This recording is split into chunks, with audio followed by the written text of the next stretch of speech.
Біздің бірінші бөліміміз ол түрік қағанаты болып келеді. Түрік қағанаты ол Қазақстан жерінде құрылған алғашқы ерте феодалдық мемлекеттердің бірі болып келеді. Ә, оның қағанаттың оңтүстік шығысында Қытаймен және оңтүстік батысында парсылармен шектесіп жатқан болатын. Түрік қағанатының негізгі құрамы ол түркі тілдес халықтарынан тұрған. Олардың басым көпшілігі ол теле тайпаларынан құраған.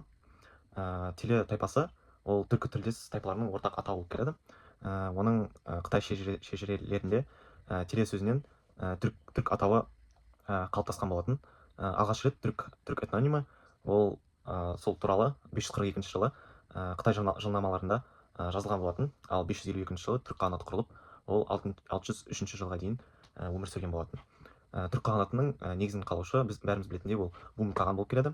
Ол кезінде бумын қаған жужандарда жеңіп өзін елхан деп атап кеткен. Бумын қаған өзі 553 жылы қаза тапқан. Және де бумын қағаннан кейін оның орнына баласы қара кеске таққа отырған. Сол қара кеске кезінде түркілер Архон деген өзеннің жоғарғы ағысына дейін Букат тауларындағы аварларды екінші рет жеңген болатын. Ал 553 жыл және де 572 жылдар аралығында қара кескеден кейін Мұқан қаған таққа отырған. Мұқан қаған кезінде жужандар түркілерден бас көтерместей болып жеңілген. Және осы кезден бастап түркілер ұлы даланың шығыстағы қожасына айналған болатын. Және де түркілердің Орта Азияның ішкі аумақтарында жасаған жорықтарында эвталиттерден қатты қарсылық көрген. Және де сол түркілер эвталиттерді 10 жылдан кейін 563 және де 567 жылдары толықтай жаулап алған болатын. Және де 570 жылдары түрік қағанаты солтүстік Кавказға және де Қара теңіздің солтүстік жағалауына дейін үлкен аумақты үстемдік еткен. Ал 6 ғасырдың екінші жартысында түркілердің билігі Азияның көптеген аймақтарын қамтыған болатын. Сөйтіп Қытай, Иран, Византия сияқты ірі мемлекеттердің өздерінің саяси ықпалын жүргізген өте үлкен күшті мемлекеттердің біріне айналған болатын. Түркілер негізінде көшпелі және де жартылай көшпелі мал шаруашылығымен айналысқан болатын. Қыстаулары олардың тау бөктеріндегі шатқалында немесе Іле, Шу, Талас, Ертіс, Сырдария бойындағы жерлерде орналасқан. Ал Тараз қаласының маңындағы түрік кезеңдеріне қыстық кенттер табылған. Ал күлтегін ескерткіші, жазба ескерткіші ол қала туралы көптеген сөздер кездеседі. Және де түркілердің алғашқы кездегі мәйітті өртеп жерлеу олардың отқа табынушылықтардан туған деген білдіреді. Және де кең байтақ жерді алып жатқан түрік қағанаты саяси жағынан бір орталыққа бағынған күшті мемлекет өкінішке орай бола алмады. Олар 581 жылы қағанаттың ішінде қақтығыстар пайда болған. Және де бұл жағдайды пайдалана келе Қытай және басқа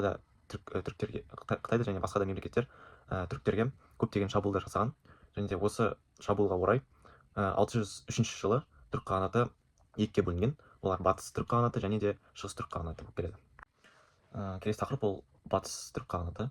Бәріміз білетіндей 603 жылы Қазақстан аумағында батыс түрік қағанаты құрылды. Ол түрік қағанатын ыдырауынан кейін бөлініп кеткен қағанат болып келеді. Осы батыс түрік қағанаты оның орталығы Шу өзені бойындағы Суяб қаласы болып келеді. Бірақ жазғы ордасы ол Мыңбұлақ қаласы болады. Осы Мыңбұлақ қаласы ол Жамбыл облысындағы Қаратаудың шығыс бурайынан жоңғарға дейінгі жерді алып жатқан. Осы батыс түрік қағанатында 10 тайпа болған. Олардың ішіндегі 5 Нушеби тайпасы және де қалған 5 Ду тайпасы болып келеді. Шегу және Тон қағандар тұсында қағанаттың саяси билігі қатты күшейген. Және Шегу қаған тұсында шығыстағы шекараны олар Алтайға дейін, ал батыстағы шекараны олар Тырым өзені және Памир тауына дейін жеткізген болатын. Ал Тон қаған тұсында Орта Азиядағы басқару жүйесін олар қайта құрған. Және де халықтың құрамы алуан түрлі көптеген тайпалардан тұратын қағандыққа 630 жылдан бастап билік үшін көптеген талас болған. Бірақ та Нушеби тайпасының қолдауымен Ешбар Ертеріс деген қаған 634 жылы таққа отырады. Осы қағанның елді басқаруды қайта құрып, онық бұдын жүйесін енгізген болатын. Ал сол қағанның 10 түмен тұратын әскери жасағы болған. Және де Дулу мен Нушиби тайпалар арасындағы 640 және де 657 жылдары тартыс қағандықты өте қатты әлсіреп жіберген. Және де осыны пайдаланған Қытай әскерлері 659 жылдары жетісуға біртіндеп кіре бастаған. Ал батыс түрік қағанатының басқару жүйесі қаған ең жоғарғы билеуші және де әскер басы болып саналған. Жоғарғы лауазымды қаған руынан шыққан ақсүйектер иеленеді. Мысалы оларға Яғбу, Шат, Елтебер атақты берген. Ал сотты сол сот істерін бұйрықтар мен тархандар атқарған. Және де сол жергілікті жерде қағанның негізгі тірегі бектер болған. Ол қарапайым халықтарды қара бодундар деп атаған. Және де түрік қоғамында тат сөзі құл деген мағынаны білдірген. Қағанаттың негізгі шаруашылығы ол маусымды жайылымға негізделген жартылай мал шаруашылығы болған. Және де қалалардың дамуына соғдылықтардың рөлі өте қатты болған.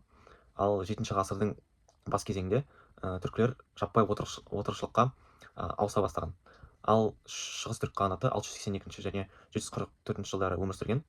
Құтлық немесе Елтеріс хан және де қапаған қағандар тұсында қағанат өте қатты қуатты мемлекетке айналған. Олардың аумағы Қазақстан, орталық Азия, шығыс Түркістан, оңтүстік Сібір және де басқа да жерлер болған. Ал даңқты қолбасшы олардың Тоныкөк болған. Ол Тоныкөк түркі халқының жауынгерлік даңқын асқақтаған.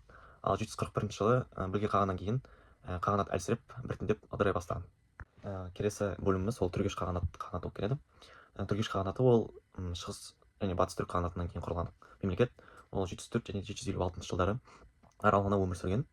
Оның осы түргеш қағанатының үлкен ордасы ол Суяб қаласы болып келеді. Ал оның кіші ордасы Іле өзенінің бойындағы Күңгіт қаласы болған. Қағанаттың негізгі жер аумағы ол басында Жетісу болған.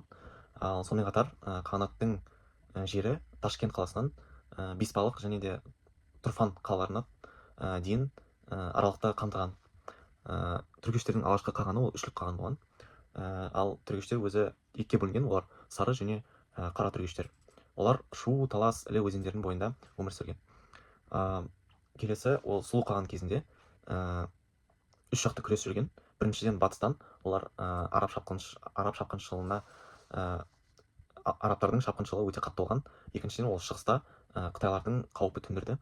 Үшіншіден және шығыс түрік қағанаты Жетісудағы ішкі қайшылықтарды пайдалануға қатты тырысқан. Сол Сұлу қаған шығыстағы жағдайды әскери келісімшарт жасаумен қатар құданшылық жолмен шешуге қатты тырысқан.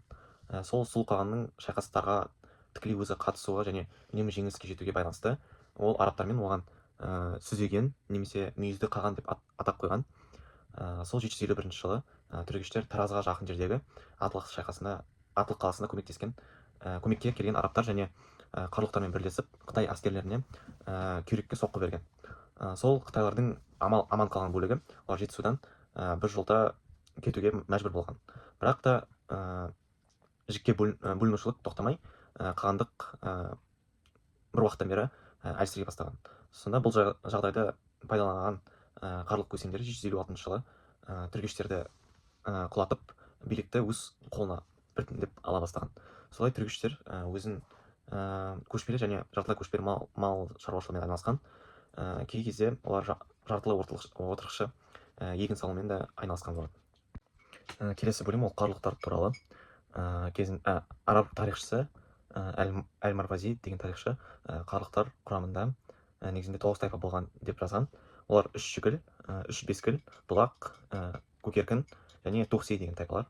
Және бұдан басқа қарлықтарда Лазана және Фаракия рулары болған.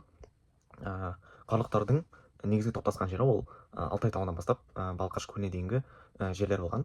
Олар Алтай тауынан Сырдарияның орталық ағысына дейін аймақты алып жатқан қарлықтар 756 жылы түргештерден билікті алып өз мемлекетін құрған. Қағанаттың орталығы негізі Суяб қаласы болған, түргештерден сияқты. Және де 840 жылы қарлықтар қырғыздармен бірігіп ұйғыр қағанатын жеңген болатын. Және де осы жеңістен кейін олар Испечак қаласының билеушісі Білге Күл Қадырхан өзін қан деп жариялайды. Ал самани әулетінің мұсылман дінін тарату сылтауымен олар ғазауат деген соғыс жариялап испижаб қаласын басып алады. Сол қала билеушісі саманилерге алым салық төлеп тұрған міндетті болған. Сол саманилер олар испижабтан басқа Тарас қаласын басып алып, қалада мешіттер салдырған болатын. Саманилерге қарсы күресті Базар Арслан мен Оғылшақ жүрген. Оғылшақ ол Білгекүл Қадырханның балалары болып келеді, және де Арслан. Сол қарлықтардың арабқа қарсы күресі екі ғасырға жуық мерзімге созылған. Сол қарлық қағанаттың ішкі тартыстар мен билік үшін күрес осы қарлық қағанатын өте қатты әлсіреткен. Және де осыны пайдаланған Қашғардың түрік билеушісі 940 жылдары баласағынды басып алған. Және де қағанат талқандалған болатын. Баласағынды 2 жылдан кейін Садық Боғра хан өзіне қайтарып алады. Осы ханның кезінде қарлықтар арасында ислам дінін қабылдау біртіндеп басталған. Және де Хадут әл-Алам жазбаларында қарлықта тұрған аймақ ол халық неғұрлым жиі қоныстаған және ең бай жерлер деп жазған. Және де сол қарлықтар елінде 25 қала мен қоныс бар деп жазған. Осы қарлықтар аталарының зиратының басында тастан жасалған балбал тастарды қою өте кеңінен таралған. Және де түрік жазбаларында батыр ерлерін балбал етіп қояды деген жазу табылған болатын. Ал 7 және 8 ғасырлардан құлпытас орнату дәстүрі жиі дами бастаған. Бәріңіз білетіндей, Орхон Енисей және Талас Шу өзендерінің табылған түрік жазуларының ішіндегі ең атақтылары ол Күлтеген мен Тоныкөк жазбалары болып келеді. Бұл ескерткіштер қарлық қағанатының кезінде түрік жазуының жаңа түрде дами бастағанын көрініп тұрады. Келесі бөліміміз ол Оғыздардың мемлекеті.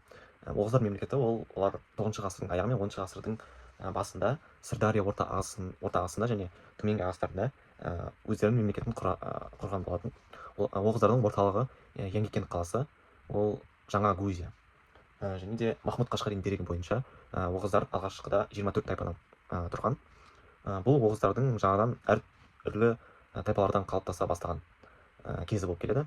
Әл-Марвази Оғыздардың 12 тайпасы, тек қана 12 тайпасы туралы жазған. Бұл кезең Оғыз тайпаларының бір-біріне қосылып халықтық дәрежеге көтеріле бастаған мезгілі болып есептеледі. Оғыздардың жоғарғы билеушісі ол Жабғу болып келеді.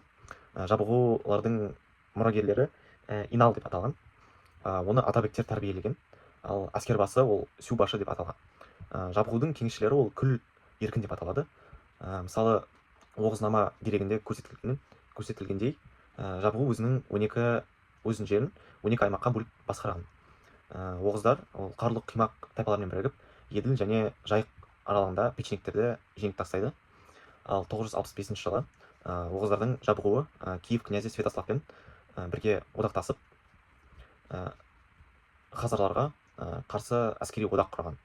Және де осы соғыстың нәтижесінде Хазар қағанаты талқандалады. Ал орыс жылнамаларында 985 жылы князь Владимирдің Оғыздармен одақтасып, бұлғарларға жорық жасаған туралы айтылған.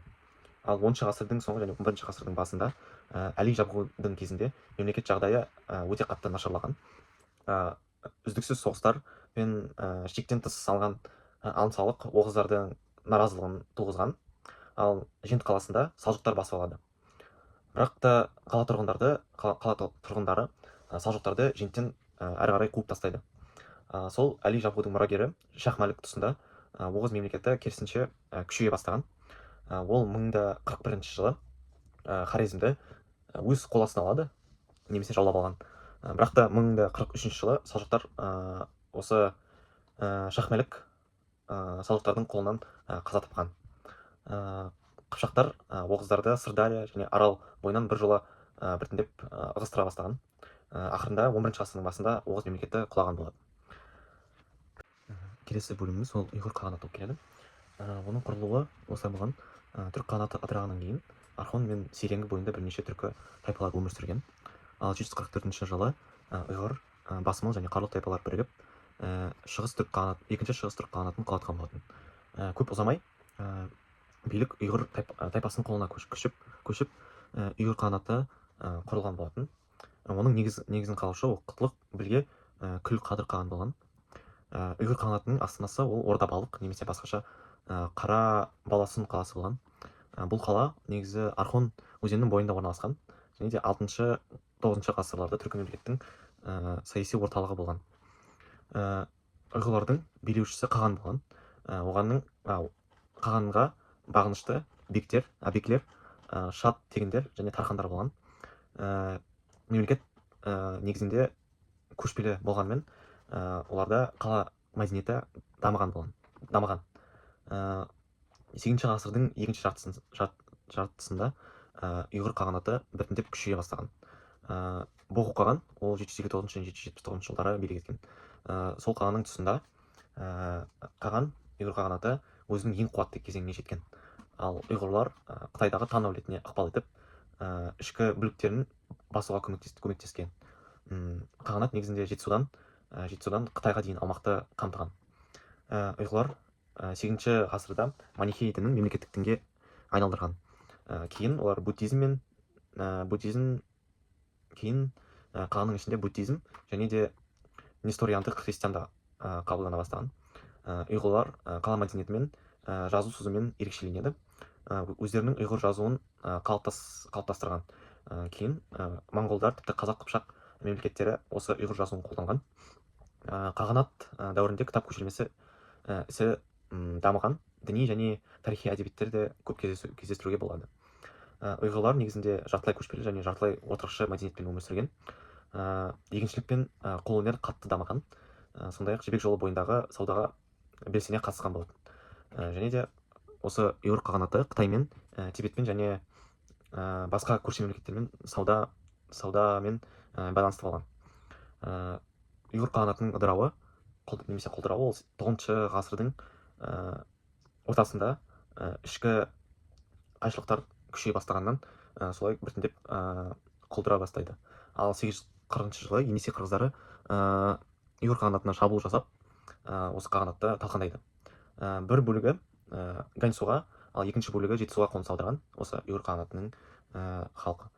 Жетісуға қоныс аударғаннан кейін олар Қарахан мемлекетінің құрамына кірген болады.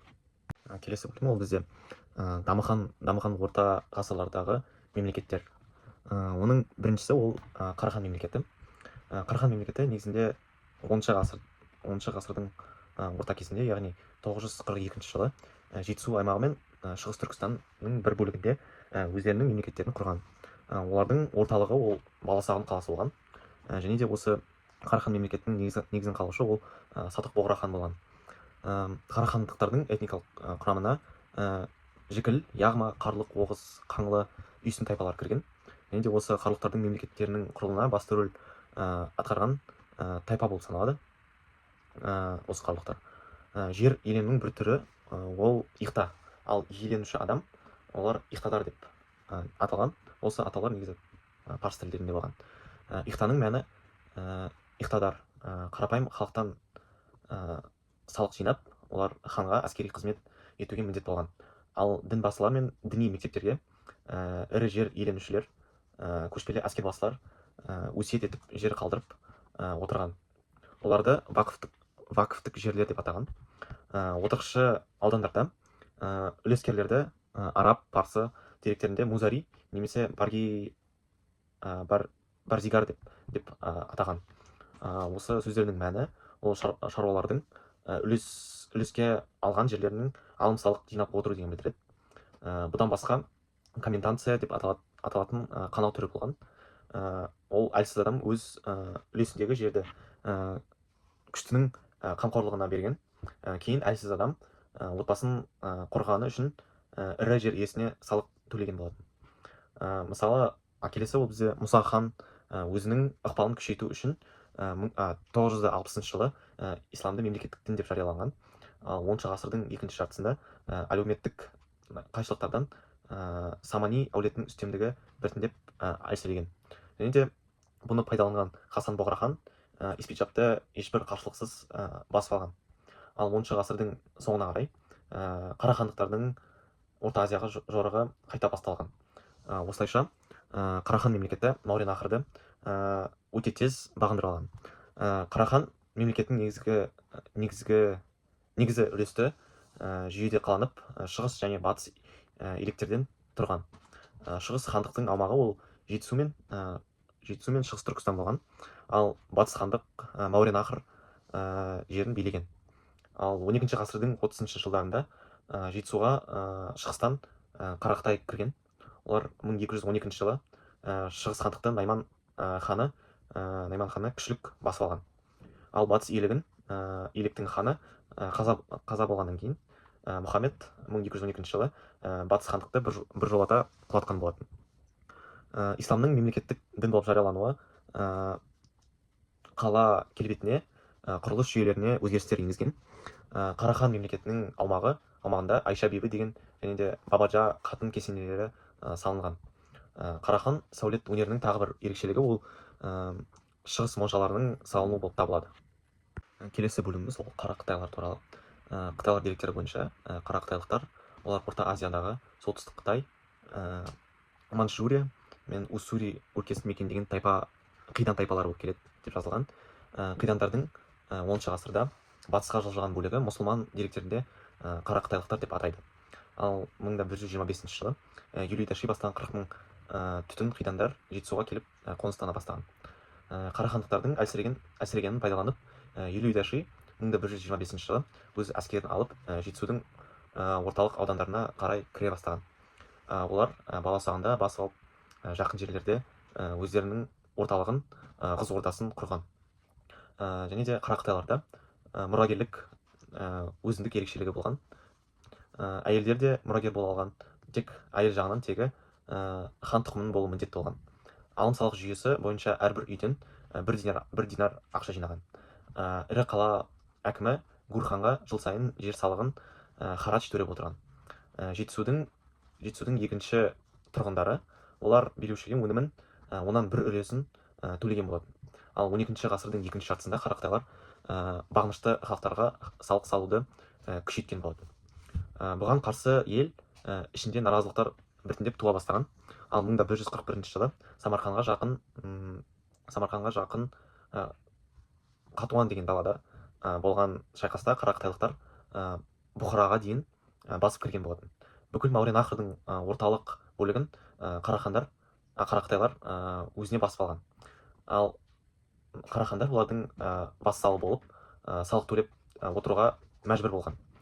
Қара қытайлықтар негізінде Хорезмді жаулап алған. Ал Хорезм шах жылына 3000 алтын динар төлеуге мәжбүр болды.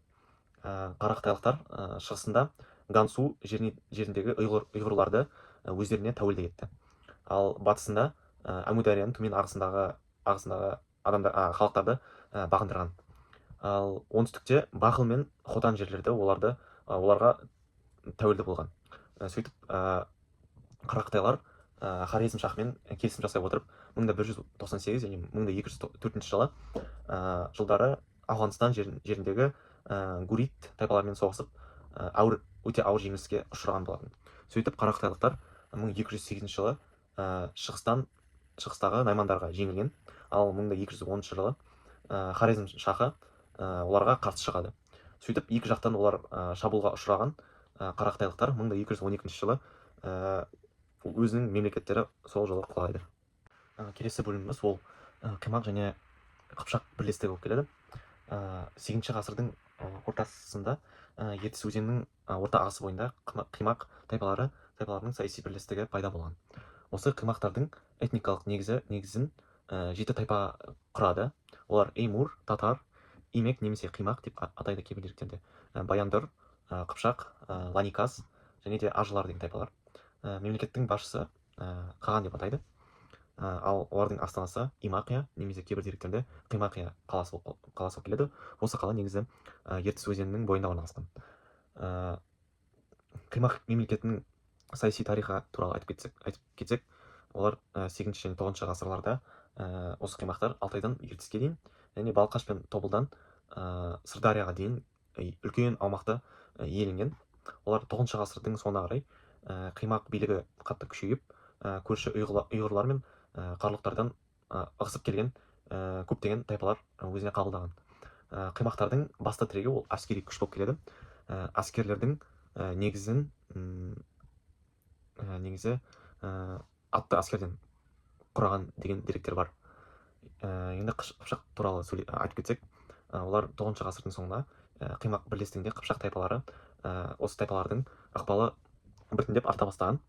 Сол қыпшақтар бастапқыда қимақтарға бағынышты болса, содан кейін уақыт өте келе әскери саяси үстемдікке ие болған осы қыпшақтар. Ал 10 ғасырдан бастап қыпшақ қимақ бірлестігі біртіндеп саяси сахнаға шыға бастаған. Осы кезеңнен бастап қыпшақ атауы тарих деректерде өте жиі кездескен болатын. Осы қыпшақ қимақ бірлестігі сол олардың мемлекеттерінде билік мұрагерлікпен берілген болатын. Және де қағанның жанында кеңесші бектер және де әскери қолбасшылар, тархандар болған. Қоғамда бай ақсүйектер және де қарапайымдар, қауым мүшелері және де құлдар болған. Осы қыпшақ қимақ бірлестігінің негізгі кәсібі олар көшпелі мал шаруашылығына айналысқан. Олар жылқы, қой, түйе атты жануарларды өсірген. Ал ертіс бойында және Сырдария бойында және де Талас өңірлерінде олар егіншілікпен айналысқан. Және де қыпшақ қимақ бірлестігінде қолөнер мен сауда өте қатты өркендеді. Олар жібек жолының солтүстік тармағы арқылы Қытаймен және Орта Азиямен қатты байланыс орнатқан. Дін туралы айтып кетсек, қимақ қыпшақтардың көбі тәңіршілікке табынған. Сонымен қатар оларда шаманизм, аруаққа табыну, сену кең тараған болатын. Және де кейбір деректерде 10 ғасырда ислам дінінің тарай бастаған туралы айтылған, бірақ ол толық үстемдікке ие болған жоқ деп жазылған. Ал археологиялық ескерткіштерінен қыш ыдыстар, әшекей бұйымдар, тас мүсіндер табылған. Ендеше қыпшақ қимақ бірлестігі 11 ғасырда сол ішінде қимақтар арасында ішкі қақтығыстар күшейе бастайды. Ал қыпшақтар билігі толық қолына алып, сол бірлестікте қыпшақтар толық билікті өз қолына алып, өзінің жеке мемлекетін құраған. Сөйтіп 11 ғасырдың басында Қыпшақ хандығы тарихи сахнаға шыққан болатын. Ал қимақ хандығы жойылған. Келесі бөліміміз ол Қыпшақ хандығы болып келеді. Өткен бөлімде айтып кеткендей, Қыпшақ хандығы ол қимақтардың қағанатының жерінде орналасқан. Олар Алтайдан Еділге дейінгі аралықты Қыпшақтар даласы немесе Дешті Қыпшақ деп атаған. Қыпшақтардың этникалық құрамы негізінде 7-8 ғасырларда қалыптаса бастап, өткен бөлімде айтып кеткендей, екі бөліктен тұрған болатын. Батыс бірлестігінде 11 тайпа болған, ал шығыс бірлестігінде 16 тайпа болған. Ең беделдісі ол ел бөрілер немесе жай ғана бөрілер. Қыпшақ хандары осы тайпадан шығып отырған деп айтылады. Ал тарихшы Жүзжани ел бөрілерді хандар әулетінің тайпасы деп атаған. Әскери басқару жүйесі оң және сол қанат болып бөлінген. Ал күші мен беделі басым оң қанаттың ордасы Сарайшық, ол Жайық өзенінің бойында орналасқан. Ал сол қанаты ол Сығанақ қаласында, ол Сырдария өзенінің бойында орналасқан қалалар болған.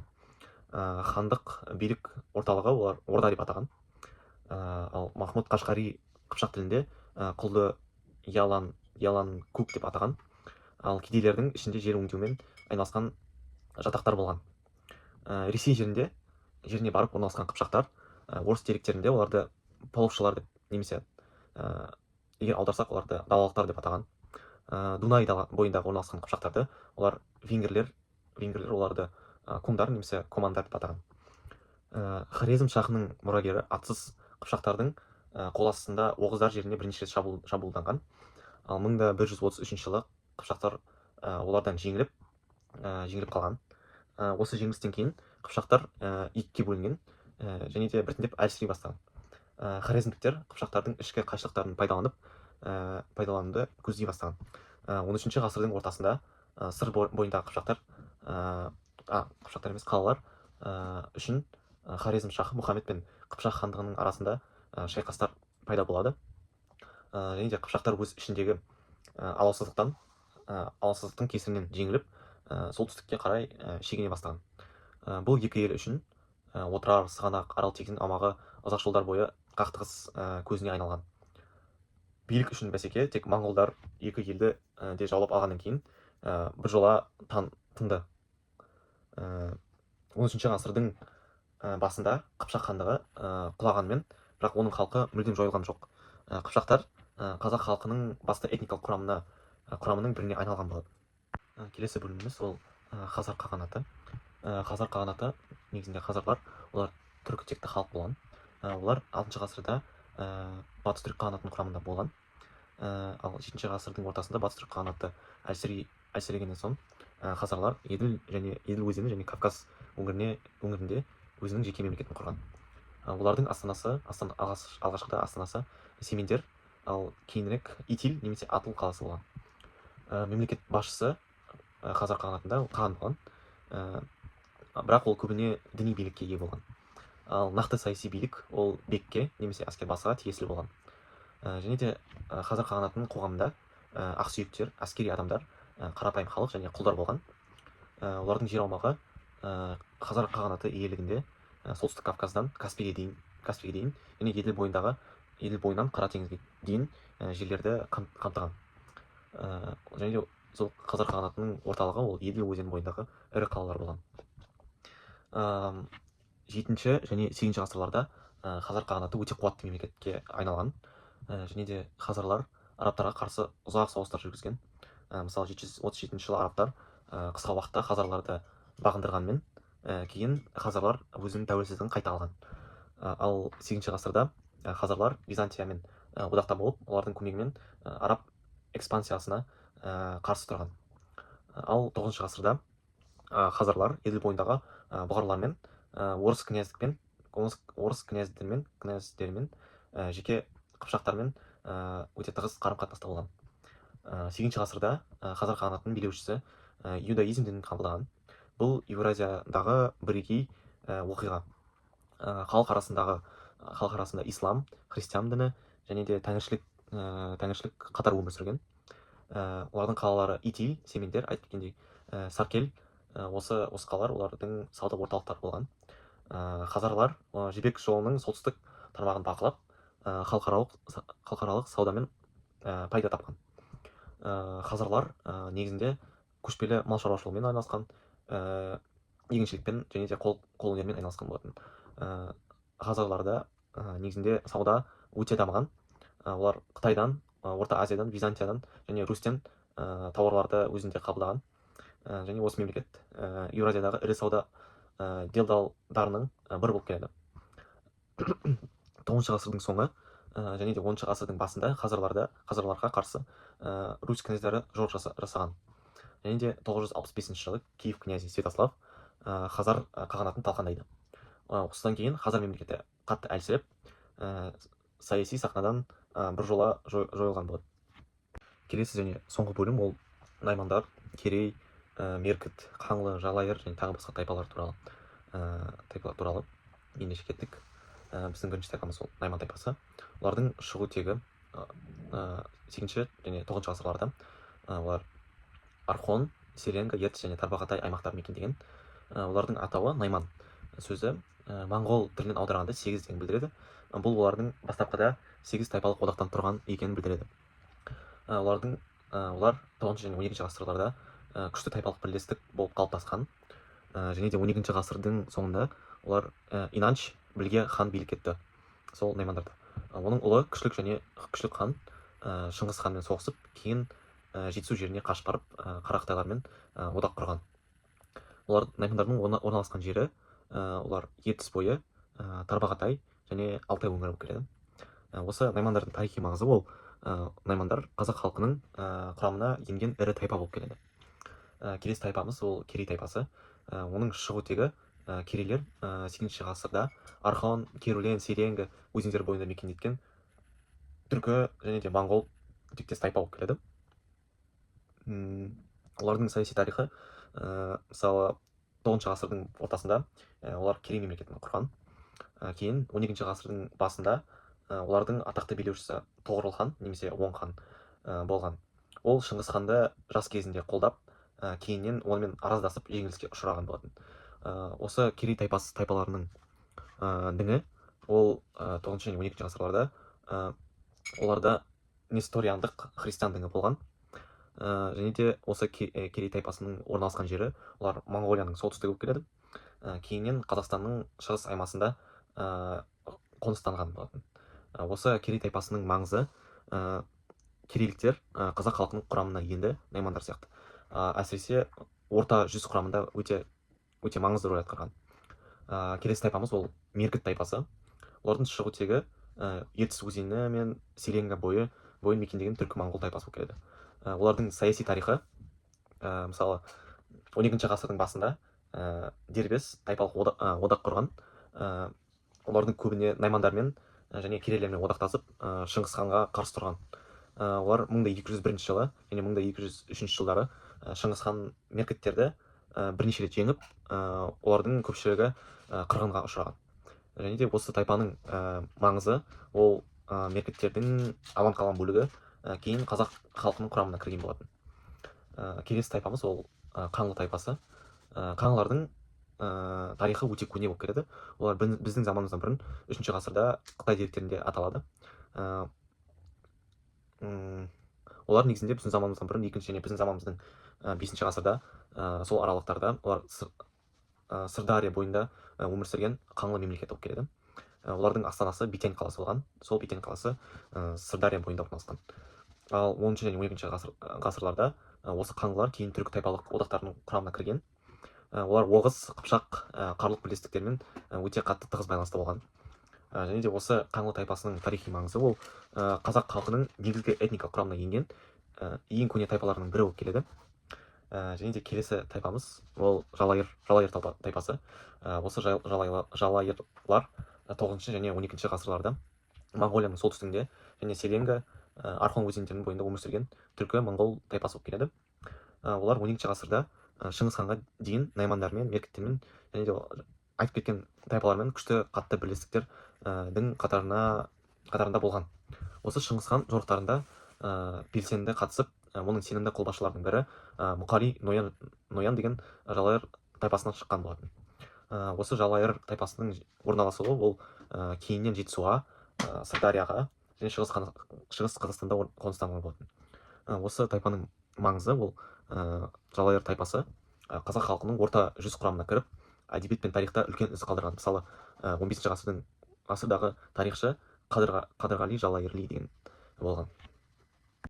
Қорытындылай келе, осы 6 және 12 ғасырдағы өмір сүрген түркі мемлекеттерінің қазақ халқының этникалық және саяси және де мәдени қалыптасуына өте зор ықпал еткен.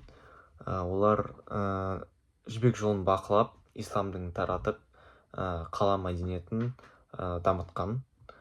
Сонымен қатар мемлекеттік басқару дәстүрін қалыптастырған.